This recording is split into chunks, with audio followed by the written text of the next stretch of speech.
There is something called as a genius in a human being. There is a competence here which is capable of what nature did over 1,000,000 years like that over the afternoon. If the necessary striving is there, you can make it into your conscious process. If you set up the necessary situation, success is an assured thing for that person.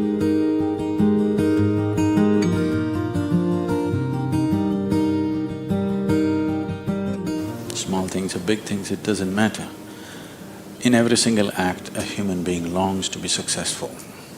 Life is an infinite number of doorways. If you're very diligent, you will open a few of them. If you're brilliant, you'll open many of them. But if you're truly vibrant, then they will open for you. The process of being successful becomes so complex for people that why they're working towards it is generally completely forgotten, and they will start evolving concepts of success, all kinds of concepts. What is being successful? I would like to… Can I tell you a joke? You're looking so serious.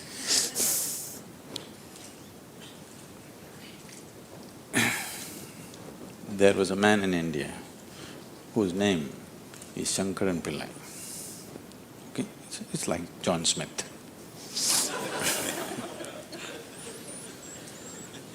His son came to United States. Obviously, an Indian young man means he's a software engineer. He went to Texas, Houston and started working there. Then he fell in love with a white American woman.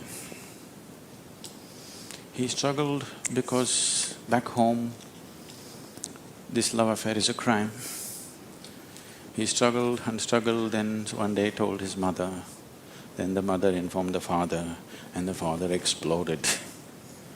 He went back home to convince him, didn't work, because in India, if you have to get married, they're tracing your family tree for 5,000 years. They're looking at the genetic purity of the person that you're marrying. So somebody from somewhere else, a white woman from America, how can you marry her? What do we know about her genetics? Where does she come from? What is her lineage? Da-da-da-da. So no way to convince, he came back. And of course, when he came back again, he fell in love and they went ahead. Then the father disowned. Shankaran Pillai just disowned his son, I have nothing to do with you.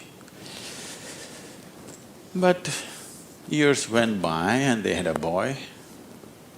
And the boy's picture from the day he was born, it was on the Facebook, and the wife sticks it in his face, and the little baby, and it is growing up every day and all the things. Slowly, you know, you have disowned the son, but the grandson is a different matter. Slowly, within a matter of 1-2 years, he completely fell in love with this little baby that he has not seen. Things happened and people started coming from America, those who were traveling. Oh, you must see your grandson. You not seen him? Oh, you must see him, this is the fruit of your life. Slowly it caught him. Then he decided he's not going to see his son's face. He'll come to America and only see the grandson's face. And of course he's not going to look at that white woman. Then he came to America and a 7-year-old boy, full of energy, they're living on a small ranch, he's all over the place doing all kinds of things. He completely got washed away by this little fellow. Then this little boy one day said, "Grandpa, come, I'll show you my archery skills." He took him to the barn inside and he went into the barn and there he saw 8 targets, all of them with the arrow in the bullseye. Shankaran Pillai looked at it and then he thought, oh, this is my grandson. He thought of all the great legendary archers of India, you know, Arjuna and Ekalavya and he saw the future, all the Olympic gold medals falling from the sky. Then he asked "From what distance did you shoot?" The boy said, "From 20 yards. "What? From 20 yards, 8 targets, you shot them dead on, bullseye? How do you do this?" Then the boy said, "Grandpa, I first shoot and then paint the target." So, these concepts about being successful can be very crippling. And I've continuously been with people, they've reached a certain point of success and their concepts of success are not fitting, their life is not fitting into their concept of success and it's breaking it and they think something is going wrong. It is not going wrong, they're just getting better, situations are pushing them on, but their concept is breaking up, so they're suffering their success. You will see any number of people going through these kind of things. When we talk about success, I'm sure all of you must be already having plans as to how to unfold this success in your life. Made your plans. Plan is good, but plans again can get caught up in things because you plan from what you know today. Nobody can plan from something that you do not know. Your plan means it is an exaggeration of today as a tomorrow. Right now you're here at a certain level, now you think, my plan means this must be 10 times more in this many years or whatever, or 100 times or 1,000,000 times or whatever. But plan is just essentially an exaggeration of what is today. Maybe there is a certain logic to it, maybe there is a certain understanding of the logistic attached to it, but essentially it's an exaggeration of today. That means in many ways it's ruled out whatever other possibilities which are not yet in your experience. In Pennsylvania, you heard of the Pennsylvania floods? Pennsylvania has floods, It once happened, a big flood came and water started rising in a small town and it rose up to the house is getting submerged. So 2 young boys got onto the roof of their house and they were sitting there. And then they saw a hat going up and down in front of the house. One of the boys asked, "What is that? Why is that hat going up and down?" So the other boy said, "Don't worry, it's my dad. Yesterday night he got into a fight with my mom and took a vow, hell or high water, I'm going to mow that lawn."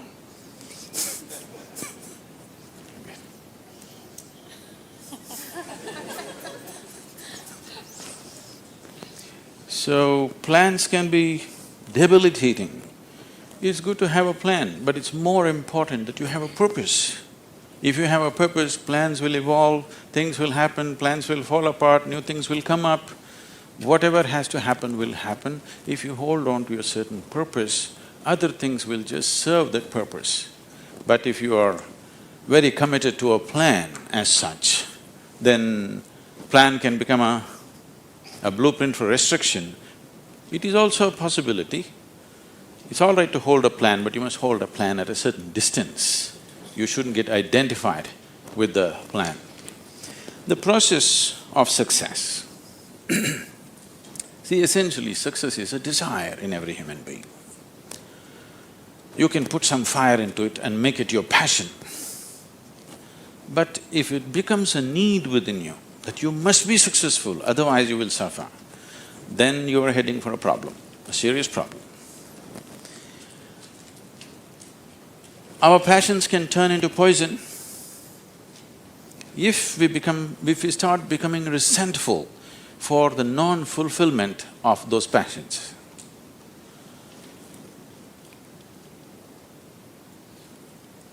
When I say turning into poison, today there's substantial medical and scientific evidence to show that if you become resentful, when you resent something, when you're angry with something, when you're frustrated with something, we can medically today check, we can do a little bit of blood work and show you're actually putting poison into your system. These are poisons that you drink and you hope somebody else will die. Life does not work like that. If you drink poison, you die, and it's fair. It's very fair, isn't it? If you drink poison, you must die. I drink poison, I want him to die. It doesn't work like that. So these emotions always take away the fundamental ability. See, there is something called as a genius in a human being.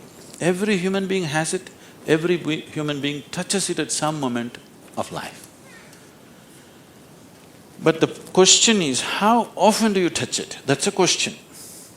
You sparked once in your lifetime, that's not good enough. You must be sparking all the time, isn't it? What is genius? There are many ways to look at it. One simplest way to look at it is, when we say intelligence, we are always thinking logical thought.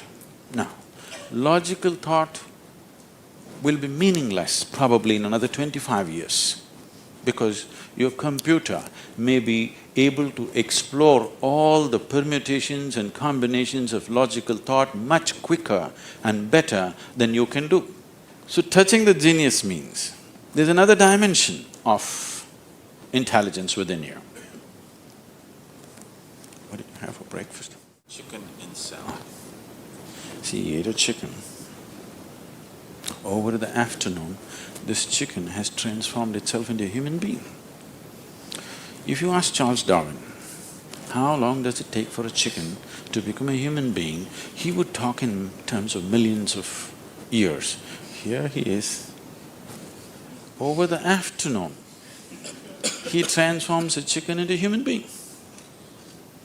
So there is an intelligence here, there is a competence here, which is capable of what nature did over 1,000,000 years like that over the afternoon. Only thing is, this is an unconscious state of intelligence. Whatever is unconscious, if the necessary striving is there, you can make it into your conscious process. In your conscious process, if this intelligence, even a drop of this intelligence is available to you, suddenly life will spark like it's a magic. What everybody slogs for, you can just simply do it. Now when I say intelligence, always people will think this. If you say intelligence and ask them to show in sign language, they'll also always say this, isn't it? They'll not say this or this or this or this, but one cell in your body is doing more activity than your brain could ever do. One molecule of DNA is doing so many millions of functions in a minute that you can never ever figure it out. Yes or no? So in yoga, in the yogic systems, in the yogic sciences, we never look at anything as mind. There's no such thing as mind. There is a physical body and there is a mental body. So you learn to think through your body. You know, it's a short session, it's not an area that we should enter right now, but I have to tell you this. There are many things personally that I do at the same time. Now people come and tell me, just now I'm entering the session, somebody comes and tells me, Sadhguru, these building plans have to happen, because we do everything ourselves. Now by the time I get out, I'll have the building plan ready as I'm speaking here, because 12 to 14 channels actively keep going on in my head. It is not just in the head, you learn to think through your body. Learning to think through your body will never give you a headache, that's the best part of it. Now, all these responsibilities and 1,000 things happening at the same time, won't you get stressed? There is no such thing, because you use a deeper dimension of yourself and everybody is capable of this and everybody has it. You may not have the same level of intellect as somebody else has. That is always subject to person. But all of you eat, if you eat a carrot, you can digest it. That means you have another dimension of intelligence. Yes? If you set up the necessary situation that everything that's there within the system is available for you, success is an assured thing for that person.